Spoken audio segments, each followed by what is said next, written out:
So with that, I'm going to introduce Rick Haasch. Is actually a senior research scientist at the Materials Research Laboratory here at the U of I. He got his bachelor's degree in chemistry from the Marquette University and PhD degree in analytical chemistry from the University of Minnesota.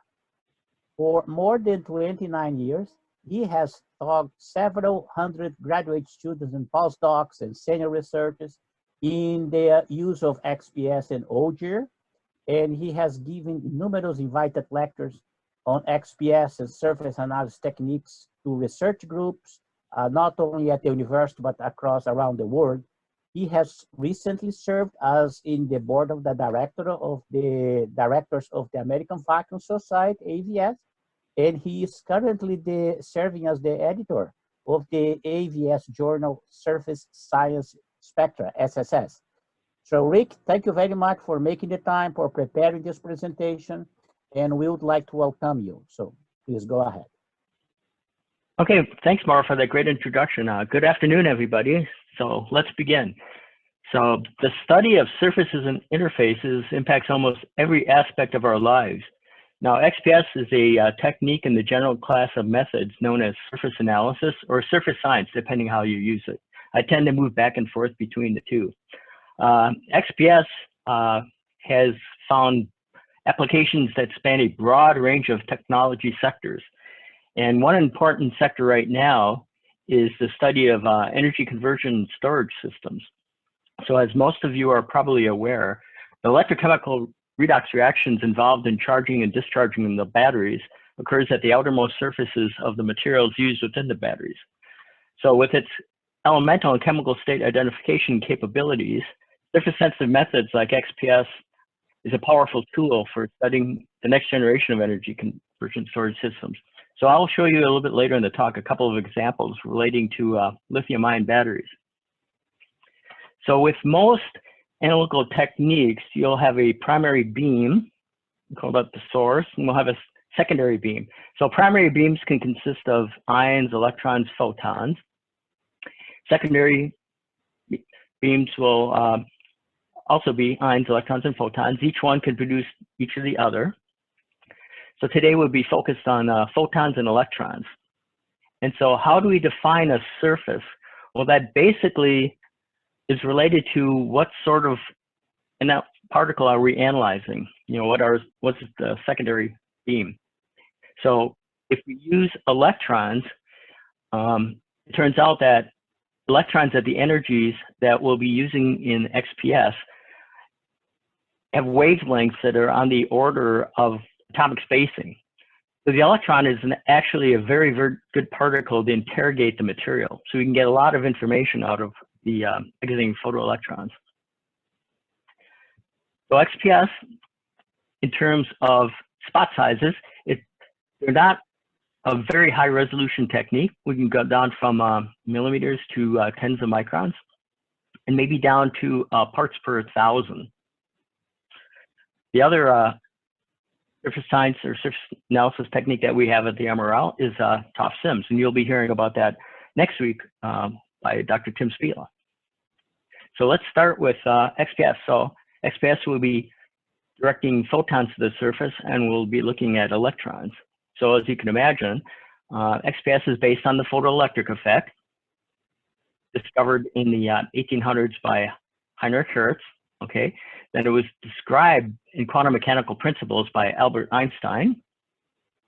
And it wasn't until 1965 that XPS was made a practical analytical tool.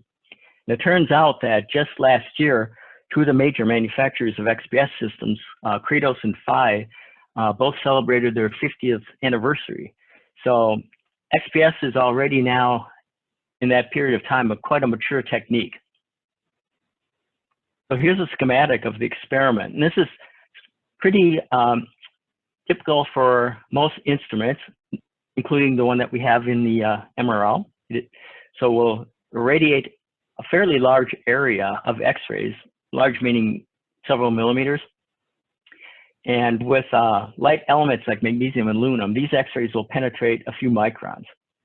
But it's the electrons that we'll be looking at that escape from just the top layers of the sample. So like I said earlier, our Kratos is capable of sampling areas in the tens of microns to just under a square millimeter. So in the XPS process, an incident X-ray excites a photoelectron. Now this photoelectron will escape with the kinetic energy that's equal to how much energy we put in the system minus how tightly the electron is held. Okay, there'll be a calibration factor known as a work function that we take care of for you. So you just have to worry about which photon you're using. Generally, XPSs are presented on a binding energy scale. So we just swap the binding energy and kinetic energy terms. Following, and the binding energies will be characteristic for the elements. Following this process, we'll be left with an ion with a core hole. And so this ion will relax by having an upper shell electron fill that hole and have a third electron emitted. And this electron is known as an Auger electron. So we can see, besides the photoelectron lines, we can also see Auger lines. The complementary process that would occur to this are the emission of X-ray photons. However, we don't have an X-ray detector on our system, so you will not be able to gather those. So how does this look? So let's say we have a material, and the atoms in our material are buildings in the city. So when we think about XPS, we're not going to look at the city in this way. We'll look at it this way. We'll do that so that now we can define a common energy level called the Fermi level that we can compare all the other atoms to. So binding energy, the definition of binding energy will be the difference in the core level and the Fermi level. Auger lines were basically the differences in the levels, or in other words, the differences between the floors in the building. Now, how deep we can look into the material depends upon our energy. So our system at MRL has soft X-rays, so we have magnesium and aluminum. So we can only probe the deep core levels for only the lightest elements. That is, we can only go up to about the magnesium, down to the magnesium 1s with the current X-ray source. They do now make X-ray sources based on silver, which is pretty much double the energy of aluminum, so we can go a little bit deeper. Hopefully one day we can have a system that does that. Okay, so what gives XPS its surface sensitivity is the fact that electrons can only travel a finite distance through a material. And a parameter that we use to describe that is known as the inelastic mean free path, or in other words, the mean distance an electron can travel between inelastic scattering events. Here are some calculated values. And so the range of electron energies that we'll be studying will be roughly this window. And so as you can see, there's the mean free path has a kinetic energy dependence and also a dependence on the electron density of the ions. So even though, or the atoms, even though cesium, for example, is a fairly heavy element, it has a very empty valence band. So it's not very efficient at scattering electrons.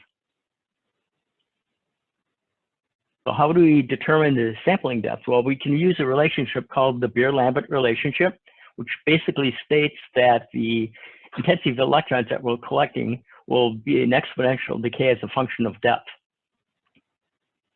And we pick an arbitrary depth known as 3 lambda, as we call this the 95% depth, which means that 95% of our signal comes from this depth. And so if we assume a lambda of 1.5 nanometers, 95% of the signal in this case is coming from 5 nanometers or less.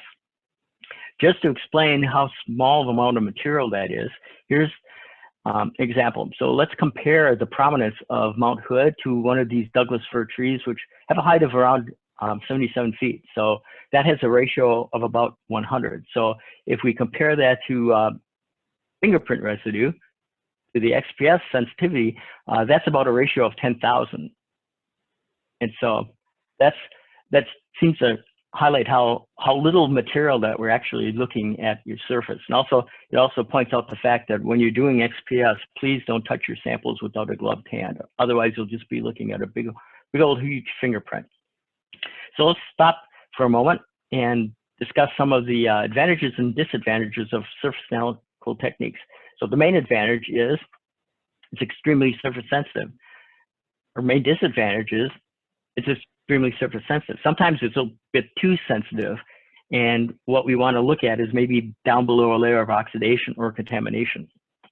So one of the methods that we can use to solve that problem is a process called ion sputtering. So if we project an atomic ion, in this case, of 0.5 to 5 keV, we'll produce what they call a collision cascade, where we'll direct momentum, and through a series of collisions, the momentum will be directed back to the surface and an atom will be removed. However, you have to remember, though, that when you use atomic ions, they cause quite a bit of physical and chemical damage. So if we do that with XPS, you have to just be aware that you're altering the chemistry of the surface. And what you see, it may no longer be relevant to what you had in the beginning. So let's discuss a few parts of an XPS system. We're showing our recently retired 5400 XPS system. So the important parts of the XPS are, first of all, the sample, your X-ray source. We need some lenses to collect the electrons, and an energy filter to filter the electrons. So let's discuss the X-ray source. So we begin by directing electron beam to the anode. This produces a characteristic spectrum of X-rays, pass a monochromator, and then direct them to the surface. And then next, an electron image is produced by the extraction optics, and we'll project that image to this aperture plane right here.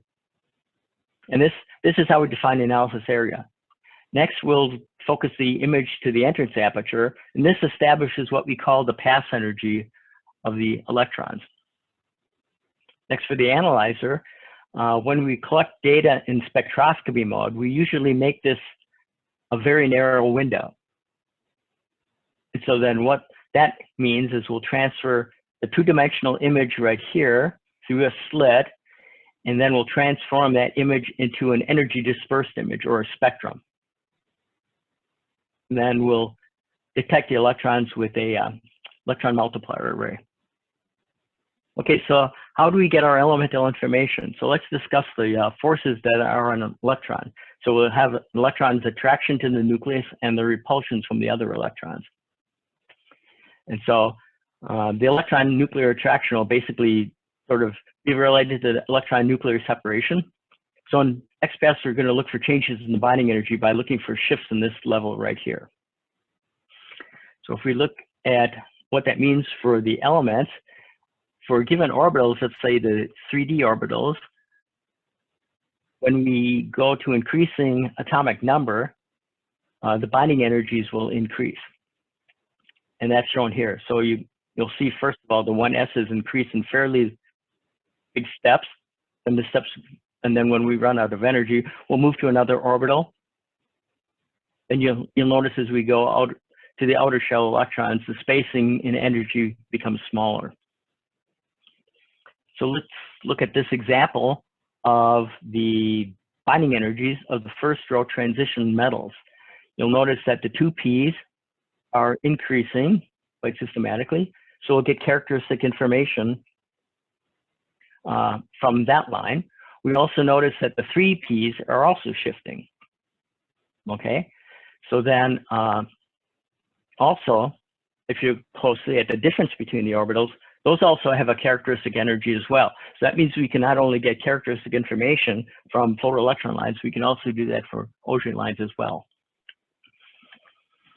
Now here's an example of survey spectra from first row transition metal nitrides. You'll notice right away that you do see, in fact, that yes, the orbitals, as we go to heavier and heavier elements, they are increasing in binding energy.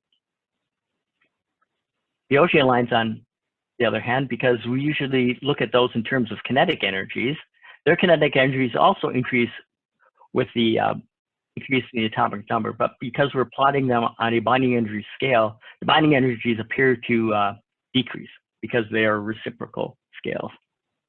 One thing you'll notice right away is that some of the lines are actually single lines, and some are actually double lines. Okay, and so this is caused by what's known as spin-orbit coupling. So that's when the orbital's angular momentum couples with the orbital spin and produces two states. And these states will then have a degeneracy of minus J to J, producing 2J plus 1 states. So for the example with the 2P spectrum, the 2P 3/2 line will have states of plus or minus 3/2 or plus or minus 1/2 or 4 total electrons. The 2P 1/2 has plus or minus 1/2 states or 2 electrons. So its ratio would be 2 to 1. Now here's an example of the use of XPS for elemental information. So this is an example of large area transfer of graphene through a more sustainable approach using carbonated water. And so one of the things when you're using graphene for device applications is you want to avoid sodium. Now, sodium could affect, in certain applications, the electronic properties of the material. So you'd like to find a method where you can avoid that. So by looking at a series of different delamination methods, we're able to achieve a graphene film that lacks sodium. Okay, so XPS is not only good for determining elemental information, you can also use it by looking at small shifts in binding energies. We can use it to determine different chemical or electronic environments. So here's an example of the bonding of carbon in different environments. So in this case, we have a carbon-oxygen bond.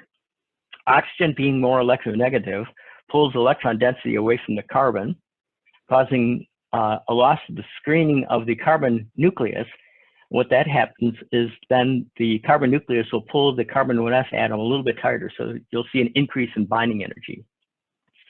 And you can see for these cases, some of the steps are quite systematic. For example, carbon with carbon bonding is 285, and we get about a 1.5 eV shift for 1 oxygen, and then about a 3 eV shift for 2 oxygen. Now here's an example of the XPS of polymethyl methacrylate. And so at the survey resolution, you'll notice that both the oxygen and the carbon look like single lines. But if we look at them in high resolution, they are actually split according to their different chemical environments. And so we're able to see the 2 different states of the oxygen, this one and this one. And then we also can see 4 different states for the carbon. And then we can relate to the different functional groups present. However, it's not quite this simple to do this type of analysis. And the main reason I could assign the peaks the way I did is because I knew this sample ahead of time was polymethyl methacrylate. So in most of the cases, the chemical state information that you get from XPS is fairly short range. So here's another example of the use of XPS for chemical state identification. So in this case, these are super hydrophobic surfaces with these self-assembling monolayers that are derived from natural materials. So you'll notice that we're able to distinguish to do different functionalities, as you can see here. But the second thing that we can see is we can actually distinguish that these chain lengths are different just by looking at the ratio of these 2 lines. We can see that the myristic acid-based self-assembled monolayer is quite thick or taller than the cinnamic acid. And also we can see then the myristic acid actually being a longer chain attenuates the copper oxide substrate signal.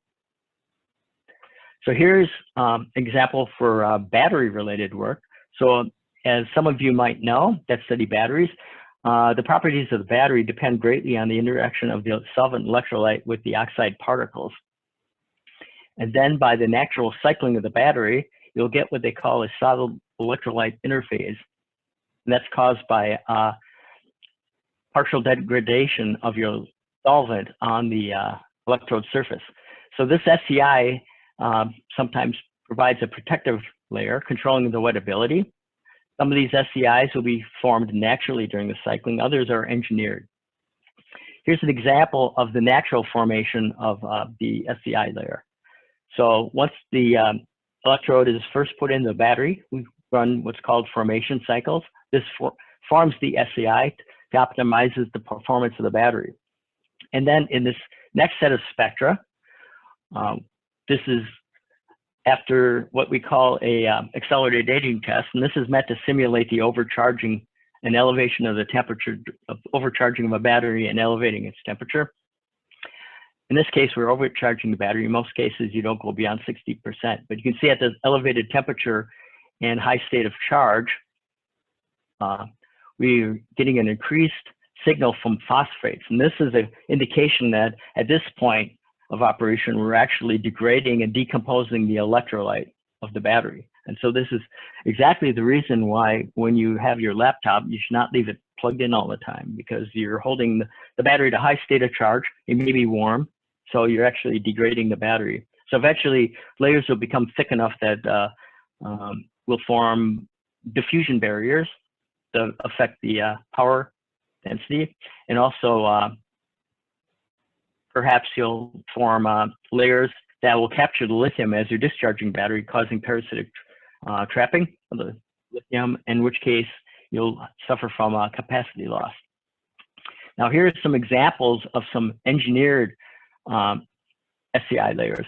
And these are some powders that are meant to replace graphite for the next generation of the lithium-ion batteries. And so here we have a set of different modifications of the surface. And this variety is meant to vary the wettability. And we can then use that to fabricate electrodes, put them in a cell, and study the performance of each to find out which ones are better for certain applications. Here's another application showing the dissolution of metals for what's called transient electronics. This is a good example of multi-technique analysis. This features optical imaging, SEM imaging, TEM, and imaging and diffraction, along with XPS. And in the XPS slides right here, we can monitor then the process of the dissolution. So you can see this case is tungsten, as it sits in simulated body fluid for a period of time. We'll first increase the oxidation state of the tungsten. This tungsten then becomes soluble and is eventually removed. So you'll notice in this slide, we're actually identifying various oxidation states, but you have to do that with a bit of caution. So it is true that you can identify different oxidation states with XPS, but it's not quite that simple. Here's an example of our first row transition metals nitrides again, looking at the nitrogen 1s signal. So in this case, nitrogen is nominally in all four of these cases in a +3 state, -3 state, sorry. But you'll notice that it's not in the same exact position. That is because what we're looking at in the binding energy is not only an oxidation state, but also the degree of ionicity of a bond. So in this case, scandium nitride, being a semiconductor, has a fairly ionic metal nitrogen bond. Titanium nitride is more metallic, and so it has a more of a covalent structure. And then these other two nitrides are in between. So here we can see that we can get some electronic structure information just from looking at the positions of the line. There's other electronic structure information that we can extract. For example, here's a comparison of silicon with a native oxide compared to silicon that is a thick thermal oxide. And if we look at these features up here, which are known as plasmons, you can notice right away that their structures look quite different. And so usually, even just in the survey spectrum, you can tell right away by looking at the plasmon from the oxygen 1s, compare that to the plasmon from the silicon 2p, in just about 5 minutes, you can tell whether or not your silicon is a thick oxide or just a native oxide. Here's another quick example of differences in electronic structure that you can observe using XPS. And XPS, for those that you may not know, is based on binding energy of XPS lines are based on the final state configuration of the ion, that is the n-1 electron state. So some materials, given how the orbitals are populated, can relax into multiple final states. And this is what we see with the titanium nitride. And so titanium nitride will relax, producing what we call both screened and unscreened final states. So here's an example where we deposited ultra thin layers of silicon nitride in order to study the electronic structure at this interface. Then, as you could see, with increased substrate bias, what that does is that increases the level of nitridation at the interface. We could see that we're increasing the intensity of the unscreened states. And this indicates that this bond right here is actually extracting electron density from this interface towards the nitride, or the silicon nitride, which happens to be dielectric. We could do the reverse by depositing more metallic metal species to the surface, and then we can actually diminish them and actually completely make them disappear by depositing a very, very thin layer of titanium nitride on top of the titanium nitride. Okay, so what you'd like to be able to do with your analytical techniques is be able to use them for quantitation. So we can do that with XPS. And so usually in XPS, we'll assume that your sample is homogeneous, which it never is. It's always a system of layers.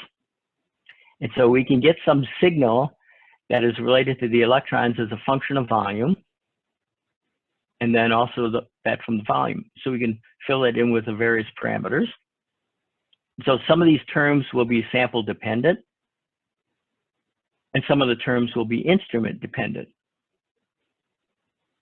So now if we assume that the concentrations of our atoms are a relative ratio, we can then neglect all the terms that depend only on the instrument. And then that makes the math a lot simpler. Okay, usually it is difficult to accurately determine lambda for everything, so most often it's neglected. However, though, modern acquisition software can account for the transmission function and give you sort of a rough estimate for lambda. And then what we'll have for here is we'll have some signal, which is usually our peak area. We divide that by what we call a relative sensitivity factor. And these factors can be then either theoretically determined or determined empirically with standards.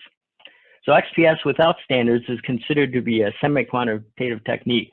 You can always make it much better by running your own standards on your own spectrometer. And the sensitivities for the elements for XPS span roughly 3 orders of magnitude. Okay, so basically what determines the sensitivity is the degree of overlap of the initial state or the final state wave function, or in other words, Fermi's golden rule. So if we compare, let's say, the compositions of our first order transition metal nitrides with a technique that's a little bit more quantitative called RBS, we'll see just with the standard sensitivity factors, XPS does a pretty good job, except for the chromium nitride case. That chromium nitride turns out to have a fairly complex background that was hard to fit. Here we see that after bombardment with our atomic ion beam, we altered the stoichiometry of the nitrogen signal quite a bit. So instead of having the 1-to-1 nitrogen to metal ratio, we were actually diminishing it. This is caused by a process known as preferential sputtering. Here's another example of powders used for the NCM family of lithium-ion batteries. And so the powders are created hopefully homogeneously when they're milled, but this shows an example of the fact that you'll end up getting segregation of different elements at the surface. And so if we look at the nickel-cobalt ratio for a variety of NCM compositions, you'll see that nickel, the measured signal, is a little bit higher than the nominal. Manganese is about 1-to-1. And then cobalt seems to be down below the surface. So it looks like we're clearly getting some separation. So you just have to take that into consideration when you do quantitative analysis with XPS. Okay, one of the other things we could do with XPS is use the Beer-Lambert relationship to estimate thicknesses. Okay, so we'll basically set up a two-layered system, A and B, and we'll basically integrate this equation and result in this equation to the left. And then we can use this equation at one angle to estimate thickness, or D. So here's an example of the layer-by-layer transfer of graphene in large sheets from silicon carbide. And you can see with each subsequent transfer, we're getting an incremental change in the graphene signal. It diminishes, and then we're able to see the substrate silicon carbide signal increase, and then estimate the layer thickness of the remaining graphene. And you can see it's a few layers at a time, but you can do it layer by layer. It doesn't all come up at once. The other thing that you do with XPS is you can vary the angle. And this, if you assume that electrons travel a straight line through the sample, you can use this to vary the sampling depth. So we can differentiate between species that reside just at the surface and those below the surface. And here's an example of silicon with a native oxide. You can see at normal emission, we have a small oxygen peak. And then when we go to a grazing incidence, we can actually accentuate the oxide. So this actually does demonstrate that, yes, the oxide is at the surface of your silicon. So we could take that last equation one step further and then use a plot of this half of the equation right here as a function of 1 over cosine theta. And then now your slope is d over lambda, plotted right here. And so if we calculate a lambda, we can then pull out the thickness and show that in this case we have a native oxide layer that is about 1.7 nanometers thick. So besides spectroscopy, we can also do imaging, two-dimensional imaging. So imaging spectrometer on the spectroscopy mode is going to be basically like the old 5400 that I showed you in the beginning. What's different about this one is we have a hybrid analyzer. This is the Kratos Ultra we have at the MRL. And for imaging, what we'll do is we'll open up the entrance aperture. And so using this top analyzer, this analyzer will act pretty much like a mirror. And so we'll transfer a spatially resolved image to a two-dimensional detector and get a spatially resolved image at the detection plane, which happens to be in the same plane as a spectroscopic detector. So this allows us to switch back and forth between imaging and spectroscopy quite quickly without having to move the sample around. So here's an example of the etching of porous silicon pixel arrays using a platinum catalyst. And so in this study, we wanted to find out if the platinum is in fact residing and just being deposited inside the little openings from the mask. And we could tell by this cross-correlated carbon platinum image that yes, in fact, we do see that. And then we can just switch out the imaging mode, go into spectroscopy. We can look at one of the dots and see we have a good platinum signal. And if we go off the dot, this platinum signal is attenuated. We still see a little bit, but because we could be getting a little bit at the edge of the image of one dot. Okay. One other thing you could do with XPS is something called depth profiling. And so this is a rare example of where you can still get some chemical state information following depth profiling with an atomic ion. In this case, the researchers wanted to determine when the amorphous silicon carbide is deposited on the tin oxide window, if there's any reduction at this interface of the tin. Any reduction would reduce the efficiency of the solar cell by adding absorption states at the interface. And so it turns out that tin oxide, when you sputter it, it will reduce, but it only reduces to SNO, which has roughly the same position as the SNO2 peak.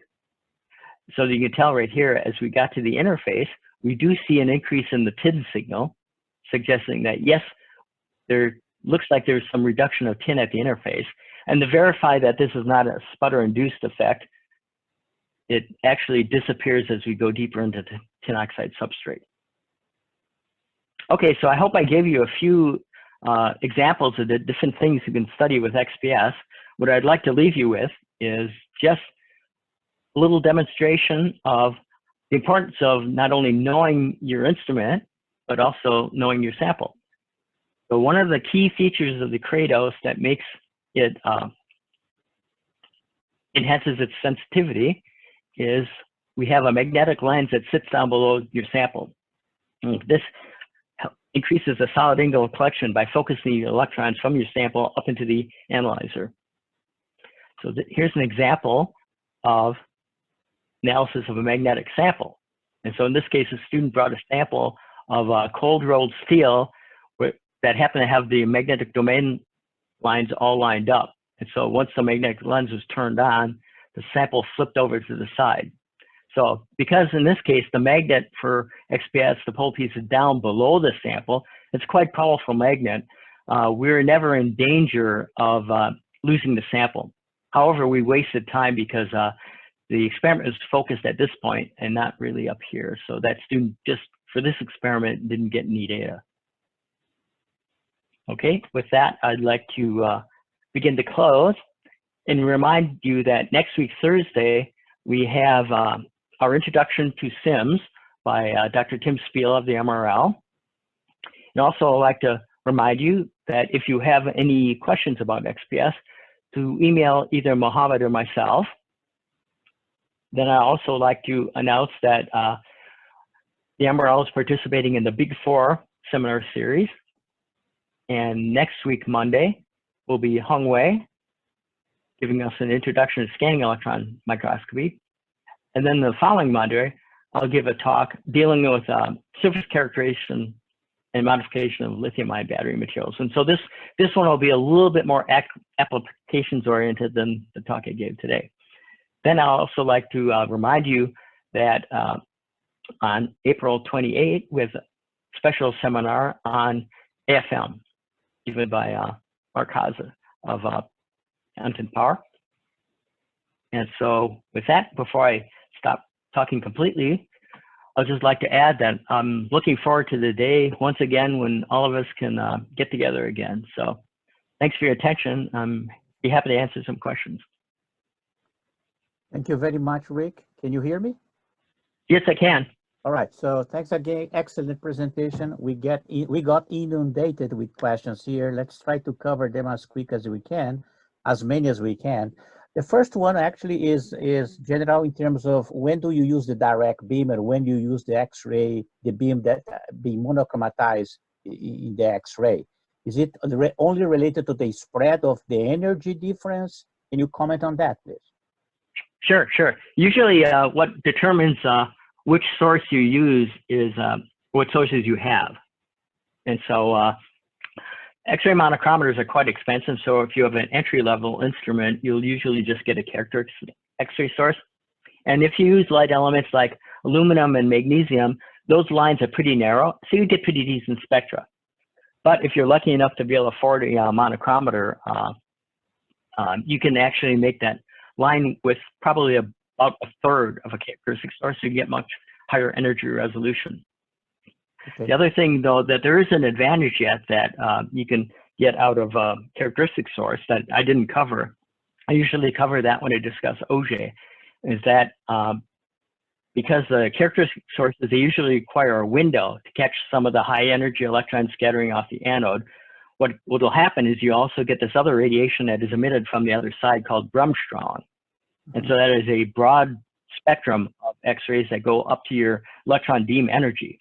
And so what you can use that for is you can actually excite fairly deep-lying Auger transitions and see them with an XPS spectrometer.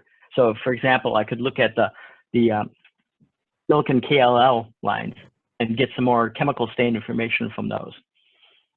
Okay.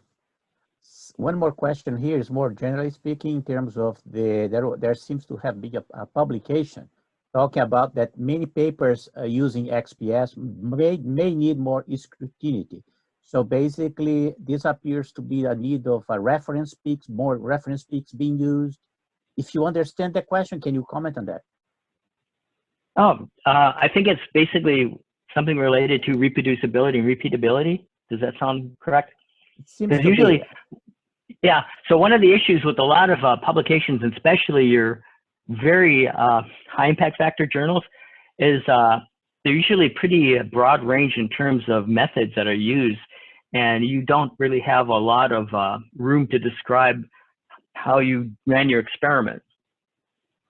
And so that's a good question that you ask, because it turns out that the ABS Journal of Surface Science Spectra, our specialty is to give a lot of metadata that describes most of the parameters that you use in your experiment, allowing the researchers then to recreate the same conditions that the published articles have. Okay. How can you perform binding energy calibration when you are testing materials like graphene, modified graphene, where the carbon-carbon peak can vary in binding energy? In that case, you need to introduce an internal standard, and in that case, if you need, what you would recommend? Okay, that's a very good question. So graphene, you gave me an easy one. So for graphene, what you could do is actually pre-calibrate the instrument. So there's two different things you need to do with the instruments: calibration and energy referencing. So we can pre-calibrate the instrument using copper and gold, because those are both metallic. Then for graphene, if you can ground the sample to the spectrometer, then you don't have to worry about doing the energy reference.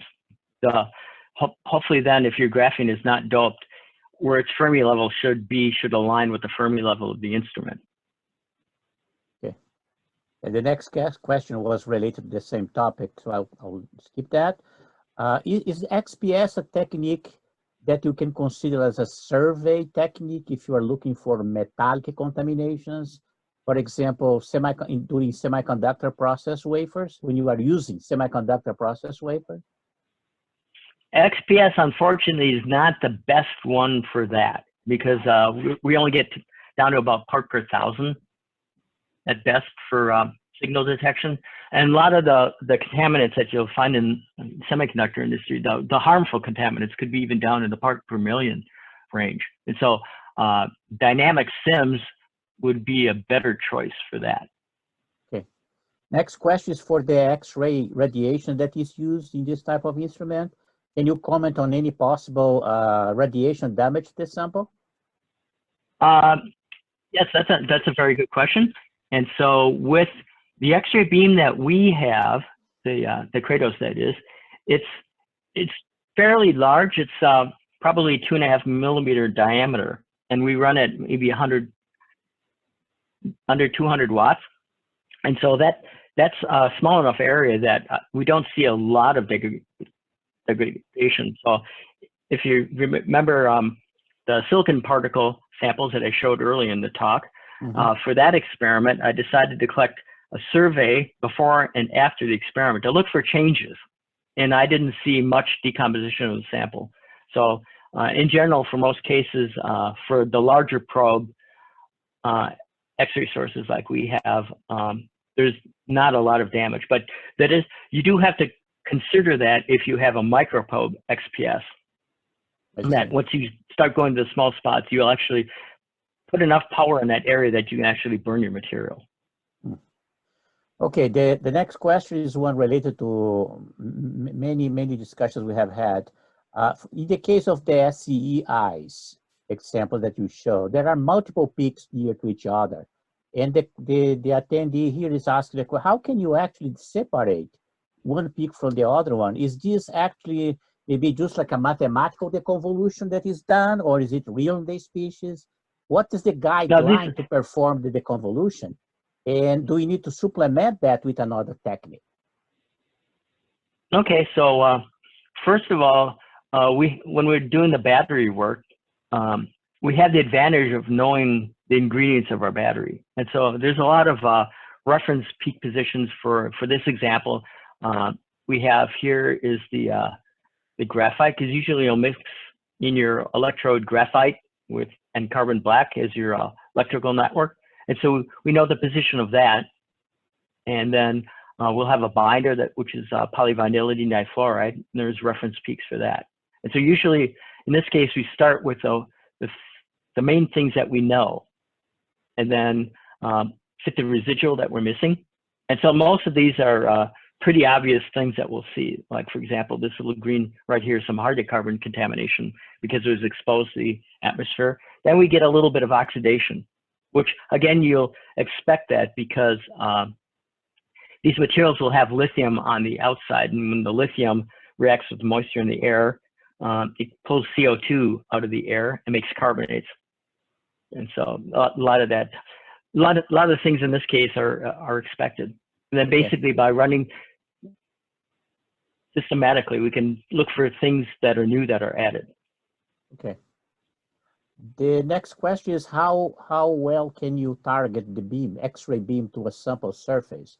Is there like an optical or an imaging guide that typically exists in common instruments for you to make sure that you are hitting the right spot in the sample?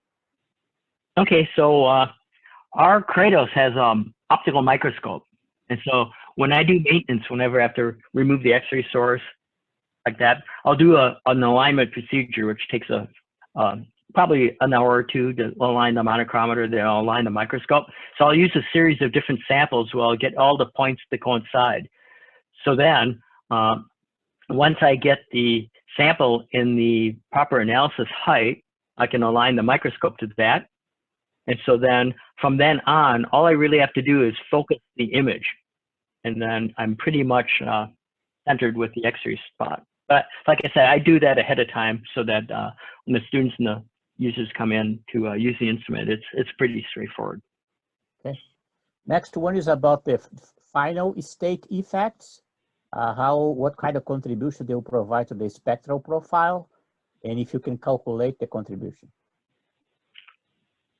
Oh, that's a very good question that I'm not sure I could answer. There are people that can do computation to sort of estimate this. Mm-hmm. Is that sort of, but those computations are something I've always wanted to learn, but they're a bit beyond me right now. So okay. Okay, so I suggest in this case, the person who asked the question can actually contact you directly to have a more detailed discussion. Okay. Right? Okay. So the other one is about the relative sensitivity factor that is used for the quantification. Okay. Is that specific to a material, correct? And if so, how do you handle the case of multi-layers? Okay, yeah, so the sensitivity factors are, well, there depends which ones you're using. Some are related to a specific material, because a lot of the so-called Wagner cross-sections were determined by looking at different polymers, because you can find a variety of polymers with different elements, and so you can get a good handle on the intensities of each of those relative to the carbon. And some of them, the Schofield ones, you can base just on elements. And so they're a little bit of both. And for multi-layers, that's a good question. So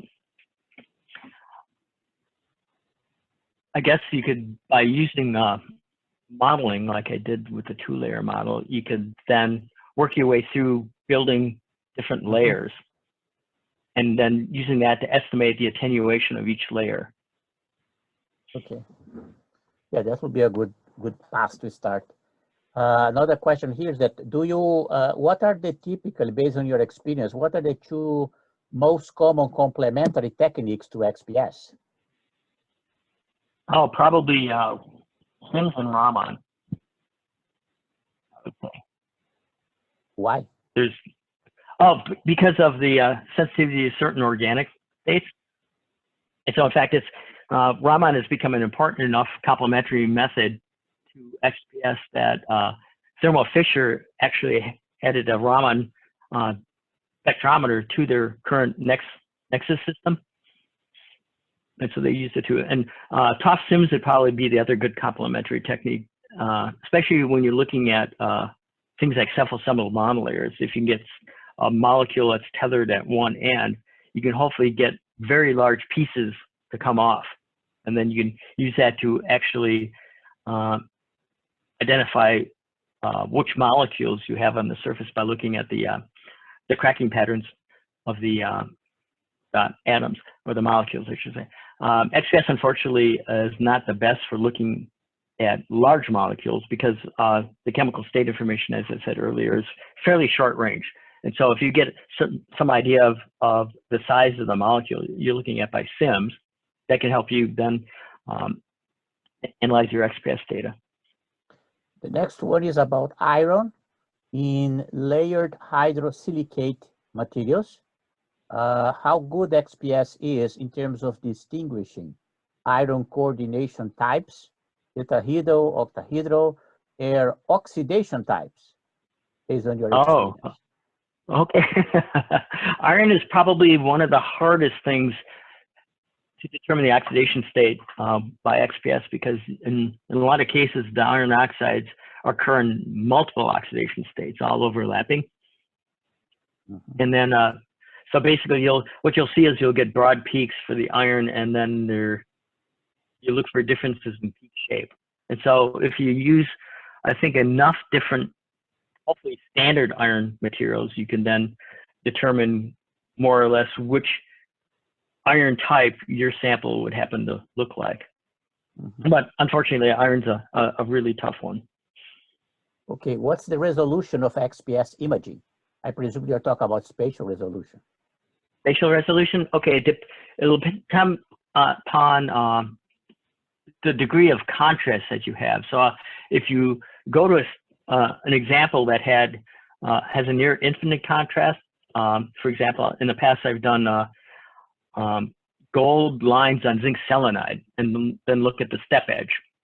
And so so I'm looking at a line that's basically gold and no gold. So you have a quasi-infinite resolution, quasi-infinite difference in intensities, I should say. And so in that case, the contrast, I should say, quasi-infinite contrast difference. And so in that case, at the highest magnifications with our Kratos, we're able to get down to about 5 micron lateral resolution.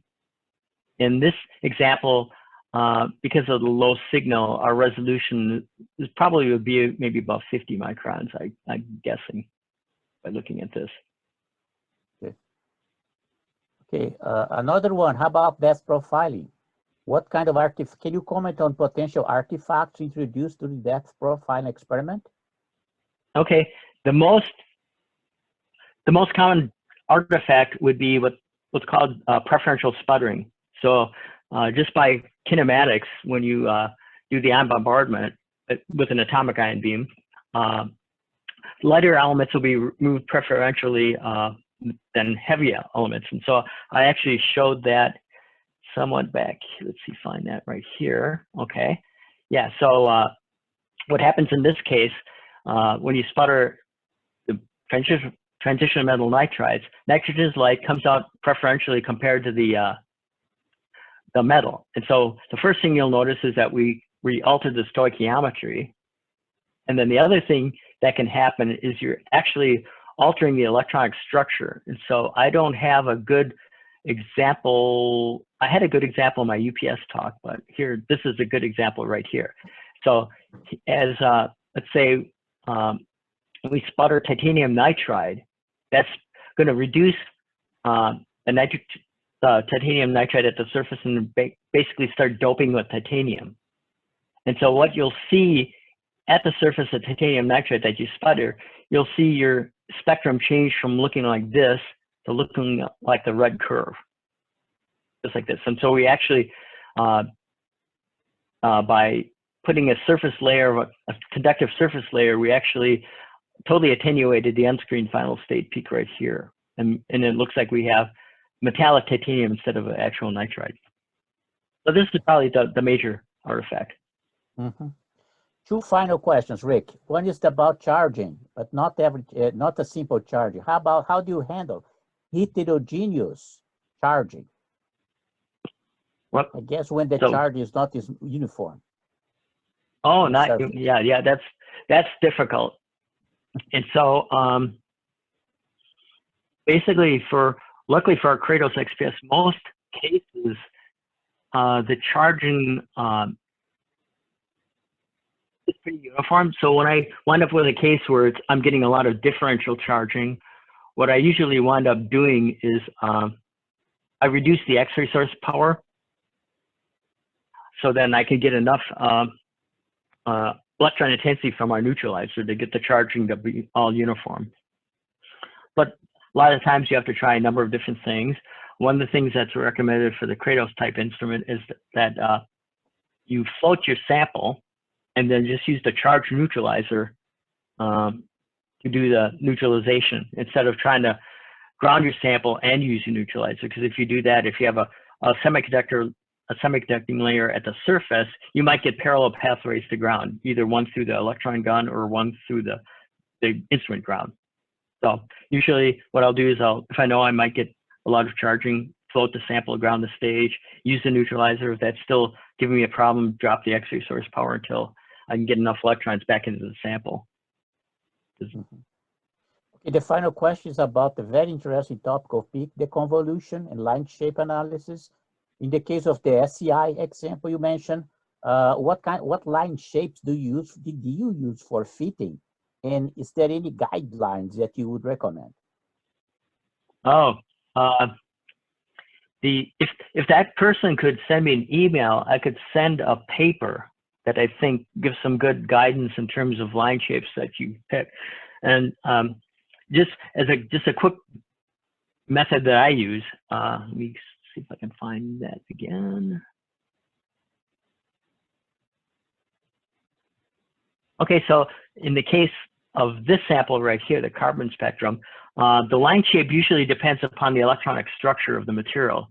So some materials that are, let's say, like graphite, which is semiconducting, has a diminishing density of states up to the Fermi level, and that will result in what you'll see is an asymmetric tailed peak. Okay, and these reflect small energy losses, so you're getting some excitation of valence band electrons into the conduction band. You're making basically like a little eel spectrum right here. And so if you know that you have, let's say, a graphitic type carbon, take that into account in this case, so it'll have asymmetrical. This is easy to simulate if you have some HOPG that has a nice graphitic tailed peak. So you kind of fix your tail that way and come up with a line shape. And then other materials that you know might be insulators, those are fitted with a symmetrical peak, because insulators will have a band gap. You won't get those energy transitions until far away from the energy of those transitions will be far away from the primary source or your line peak. That is, you'll get a loss feature for, let's say, this electron far separated, so you don't have to worry about using an asymmetrical peak there. Does that answer your question? Yes, I think so. Hey, we got one last question here. That came from Tiziana in Caltech in California. Hi, Tiziana. Is there anything that can be done to do XPS in liquids? Oh, yes. There's new techniques called near ambient pressure XPS. And those are XPS systems that can operate with a chamber pressure that's fairly high, in thousands of Pascal.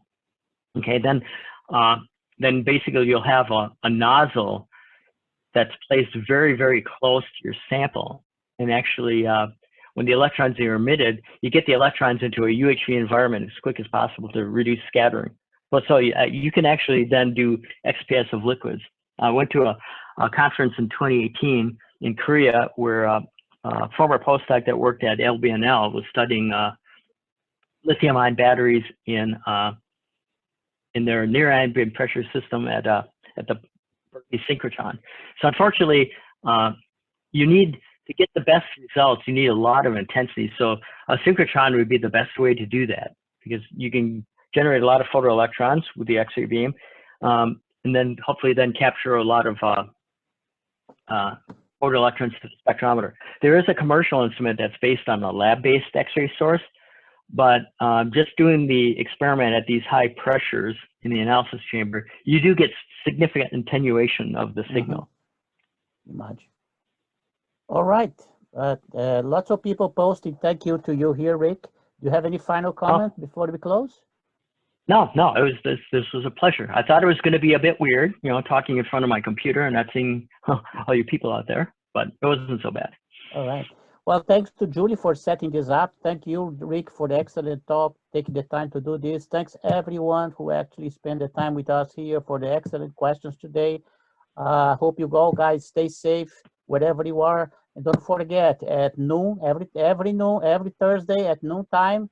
Please join us here for the MRL webinar. Thanks a lot.